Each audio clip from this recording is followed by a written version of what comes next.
Three of the most important practices that you are going to see cycle through the 6 months of formation and continue into Mangalisa Listening Academy's spiritual direction training program are intention, discernment, and examine.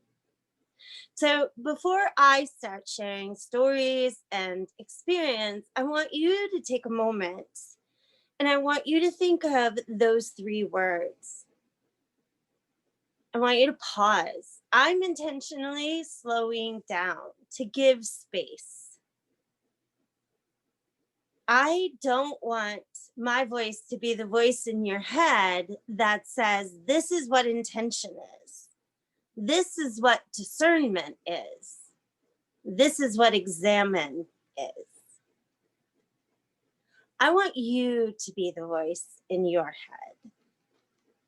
That's what's important to me.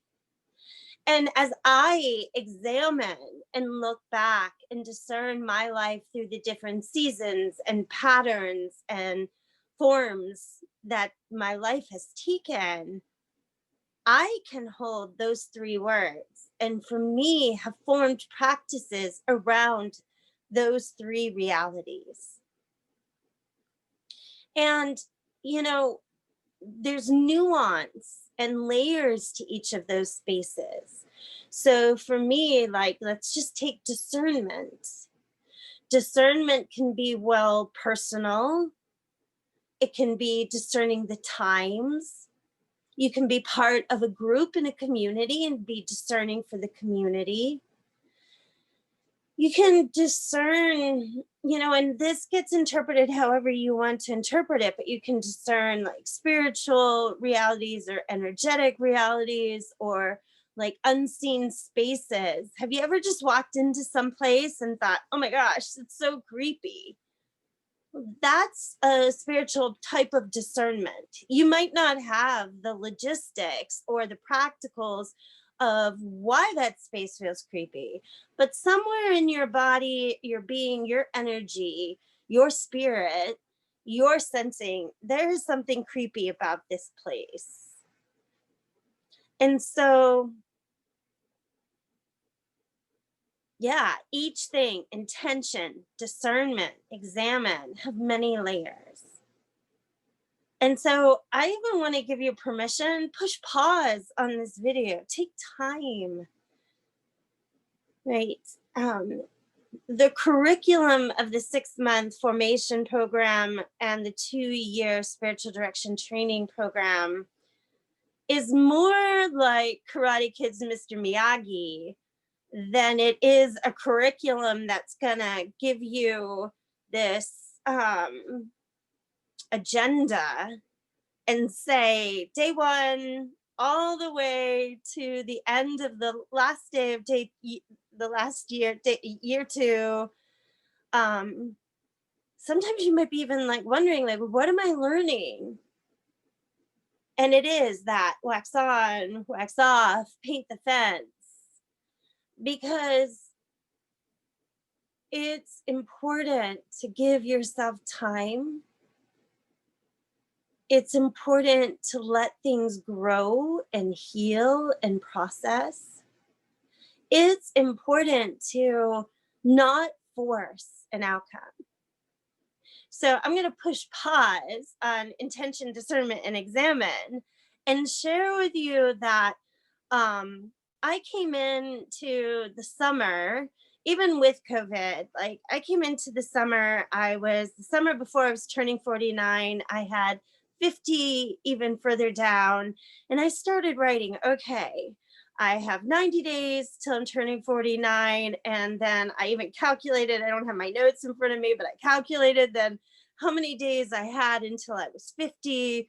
And I was like, all right, like, and so I did until I'm 49, which happened in October 26th. And then I did how much longer is in 2020. I know we're all counting down, and now in December, we're even closer, but I was like, how much more is in this year? How can I close out 2020 like putting my best foot forward. I was getting published weekly or every other week, and really seeing so much fruit coming to bear from things that I had been working on. And then I was looking down the road to turning 50. And so I was thinking the last quarter of 2020 was going to hold like just acceleration and really launching. Um and I was really wrong and I was really right all at the same time. And I even want to get away from sharing those, like that language of right, wrong. I was getting ready to launch. It was just going to look very different than I had anticipated. And now looking back, I'm so grateful. And that's not being Pollyannish or putting a positive spin on it. There's been definite moments in the last 3 months that have utterly sucked. So I got COVID the end of September, beginning of October. The story involves other people's stories that aren't necessarily mine to tell, but it did go through our house. And while classified as a mild case, thank goodness, the residual effects, where I've seen other family members perk back up and walk forward almost untouched, like that's up in my story.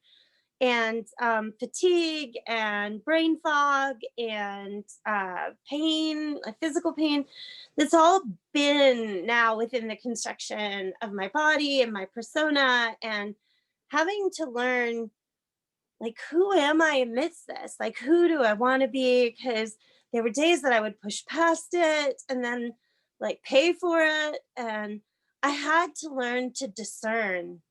And I'm not like throwing in a word here that like brings back to the three concepts, but I had to learn to discern new rhythms and new paces from my body and breathing and moving this body. And I had to slow down. And I'm so grateful. You see, I honestly believe if we come together, and yes, we're going to talk and we're going to share. You've already done so much work in regards to preparation for this program. But if we didn't read a book and we just held to practices, right? If we took walks, if it got real simple,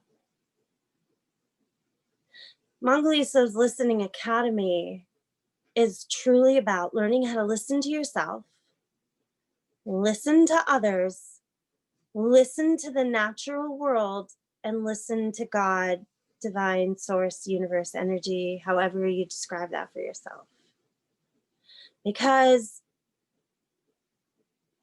it's not just about becoming a spiritual director, it's about awakening to even a fuller experience of being human. And your humanity and you awakening, we're going to see familiarities in each other, and we're going to see touchstones, and we're going to be like, oh, I see me in you. I see you in me.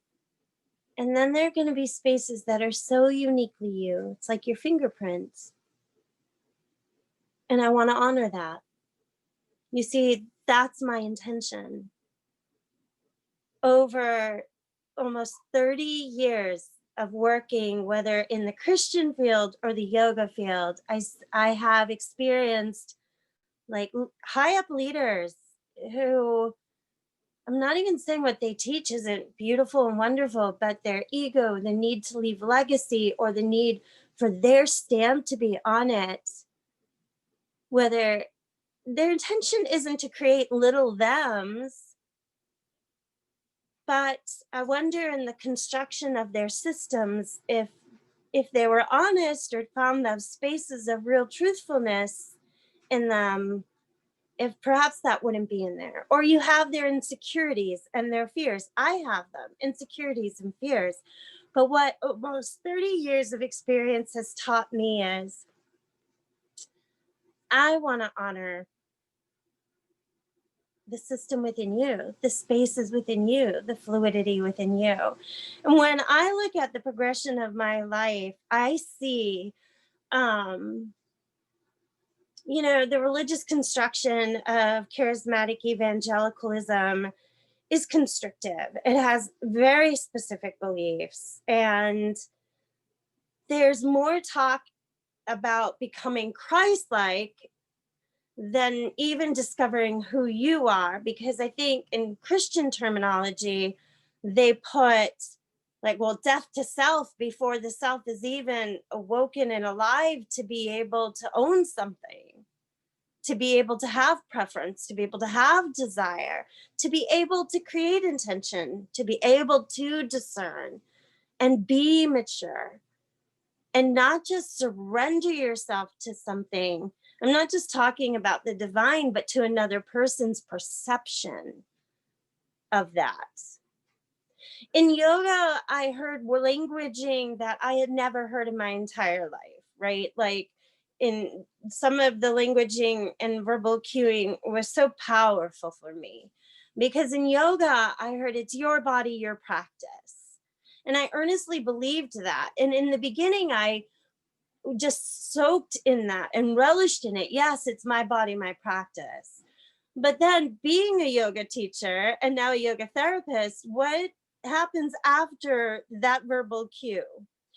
Most teachers then spend 60, 75, or 90 minutes telling you almost exactly what to do with your body, your breath, almost even times what to focus on, trying to create poetic language around their sequence, and congratulating the student who has the alignment that's supposedly correct, or blah blah blah. That's just my experience. Again, there might be someone who finds great liberation in specific, absolute, this is the alignment. And if you don't have this alignment, forget the fact that there's millions of different bodies and blah, blah, blah. But it's meaningful to them, and I will never mock that. I will challenge the construction of the belief that behind it, but the importance of it to them is their system. And for this season in their life, it's working for them.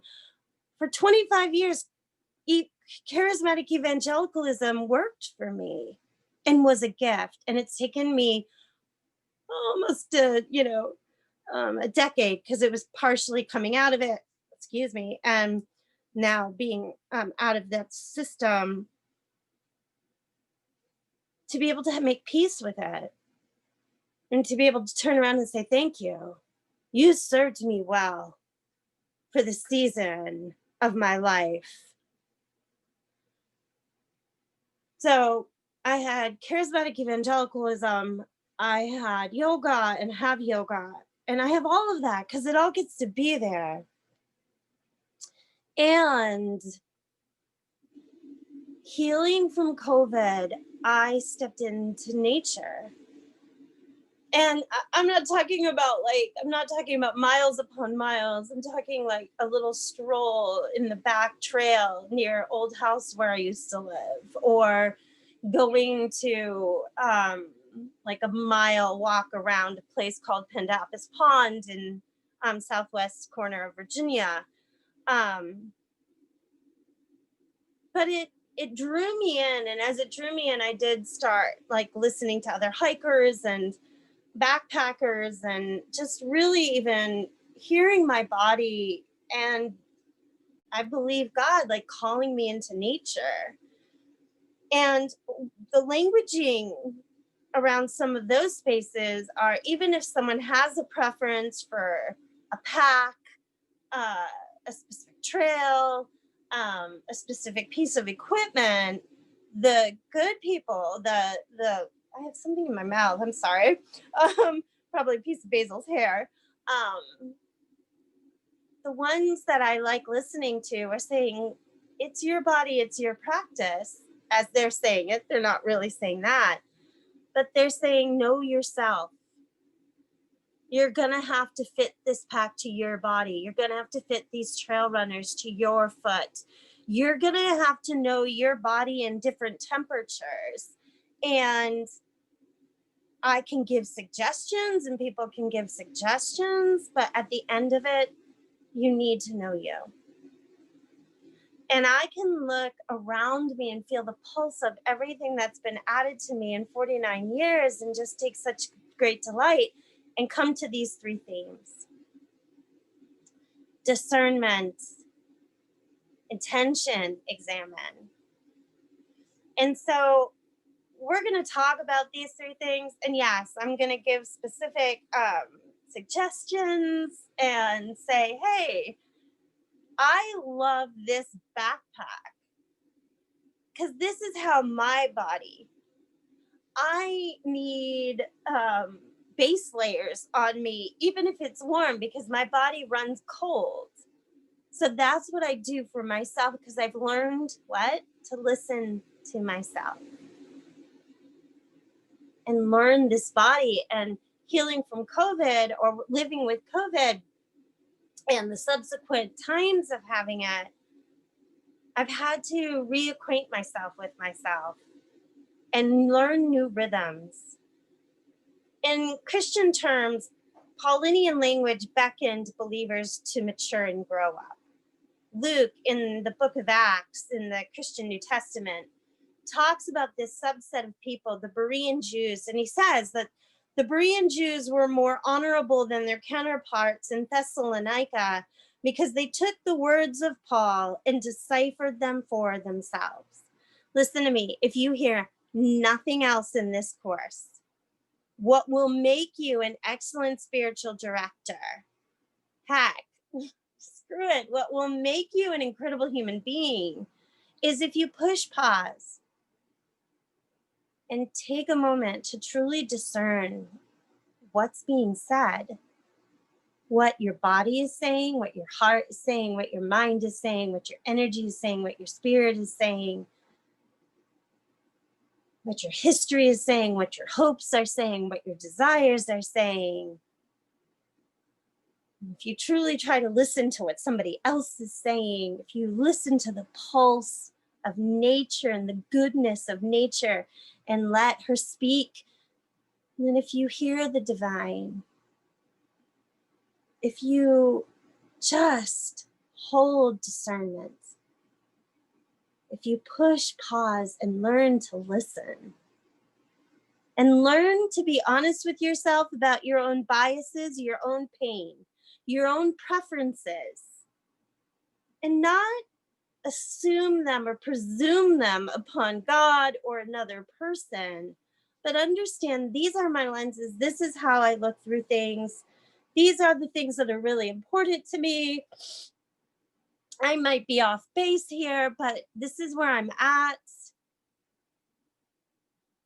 If you allow some flexibility and fluidity within yourself, if you allow yourself the time and space to push pause and practice discernment, you too, be honorable like the Bereans.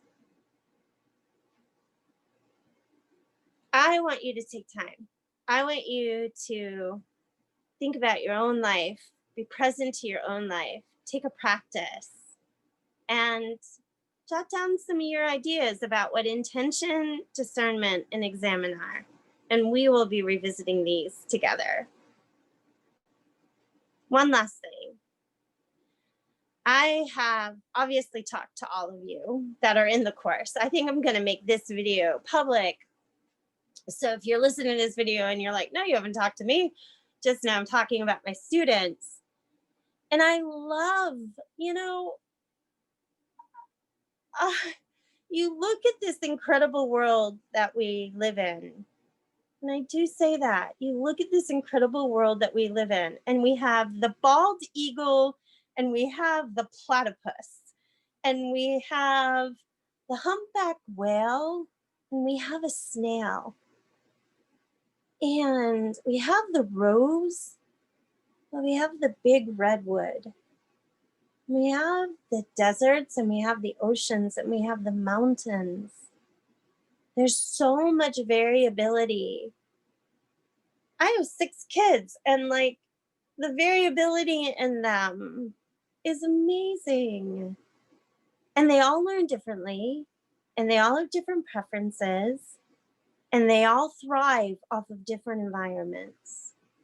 And what works for one doesn't work for the other. And so I've had some people say, I haven't even done like much of the pre-work. And for those of you that are watching this that aren't in the course, there's like, I don't know, people, like there's probably a good, I don't know, 20, there's there of material, there's probably a good 20 hours. Of invitations to practices, there could be as much of it as you wanted. One person's not right, one person's not wrong, one person didn't do it better, one person didn't do it worse. Each person is living their life and finding their rhythm and engaging with the material as it feels right for them to do so. Now, yeah, at the end of 2 years, when I go to hand out a certificate of Mangalisa's Listening Academy, became a spiritual director, there are things that I'm going to be looking for. But what I promise you is it's not going to be about any one book you read or any one video you watched. It's not going to be about any one specific practice that you did or didn't do. At the end of 2 years, it's not about having been able to check off everything on the checklist, unless that's important to you. It's about who have you become? How are you listening to yourself? Because listen, I am a mom, I'm a friend, I'm a yoga therapist, I'm a yoga specialist, I'm a spiritual director, I work in trauma. Like, but all of those things are enhanced by how I know how to listen to myself, how I'm listening to others and engaging and interacting with others, being honest about my biases and my preferences and my ideas. They get to be mine. They get to be mine, but I hold them open palmed, not grasping, being willing to be infused with new ideas or being able to say no. Like, I honor that that's how you think. It's not me, but I'm glad that's working for you. Or maybe it's not, but it's where they are in that season. Anyway, in 2 years, it's more about you being able to sit with yourself and be present with yourself and feel settled and grounded. It's about learning truthfulness and honesty and finding your own rhythms and learning your own preferences and getting to own them, not making excuses or not even allowing, not there's a word I'm looking for, not abdicating them to somebody else because their ideas seem better, right? But to hold to you, to be able to have an open heart and eyes and ears and a being, to be present to another human being, to be present to the natural world, to be present to God. You're listening and you're taking the time, whatever that looks like for you, you're going to get there. Because if you have a hunger to grow and to become, that hunger becomes a seed, and that seed of life finds a way. And I know that to be true. I've been a woman who has created many plans and then watched other plans come forward, especially in this season. And in all of that, man, I'm so grateful. So, discernment, intention, examine. There will be many other videos. We will, in class, have lots of discussions. Listen, if you're watching this, we start January 16th. It's the third Saturday of the month. But if you're watching this and you're like, what's this program? And you're curious and you're like, wait a minute, I want to learn to listen better. I want to learn to be present more. What is discernment? I want to examine that with other people and have conversations about intention and examine. There's still time. There's still time. And this section is totally free. This first cohort for the 2 years, yes, totally free. No gimmicks, no funnel, no nothing. Yes, hundreds of hours of my time and presence and education, totally free. Nobody's scholarshiping this. Nobody's, yeah, I believe in this. I believe that if we learn how to listen to ourselves, each other, the natural world, and the divine, it will be better. I believe in empowering discernment, intention, and examen. I'm Elle Miller. You can reach me at L-E-L-L-E at ELLED Facebook message me. I'm on social media. LDmiller.com is my website. And I'll always make room. I'll always make room because that's who I am. And I believe that when paths cross, they cross. And all of us have different starting points. So I hope that this at least provoked some curiosity, because curiosity, I think, is a force that we can be afraid around or insecure around or self-conscious around. But if you do anything else besides looking at discernment, intention, examine, really spend some time with curiosity and listen to her and get to know her language. Can't wait for the future because amazement awaits. And that's awe inspiring to me.